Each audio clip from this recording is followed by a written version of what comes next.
Hi, I'm NASA Kennedy, Ricky Payne, and I'm outside KSC taking you inside KSC. Preparations are continuing at NASA's Kennedy Space Center in Florida for the agency's first crewed Artemis mission. The Orion crew module and its adapter are undergoing key testing and maintenance ahead of launch.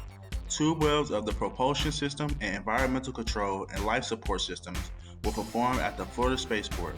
The first in a series of increasingly complex missions, Artemis 1 will test the Orion spacecraft and Space Launch System, or SLS, rocket as an integrated system prior to crewed missions to the moon. Artemis 2 will be a crewed flight of Orion aboard SLS that will orbit the moon. The United Launch Alliance Atlas V rocket underwent a wet dress rehearsal at Cape Canaveral Air Force Station Space Launch Complex 41 in preparation for launch of NASA's Mars 2020 mission.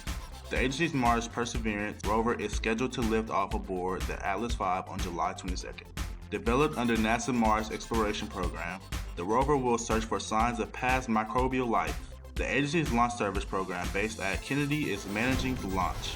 Kennedy Director Bob Cabana, along with the center's executive leadership team, came together to address vital issues affecting our communities. The Call for Unity listening session focused on issues affecting center diversity, inclusion, and engagement.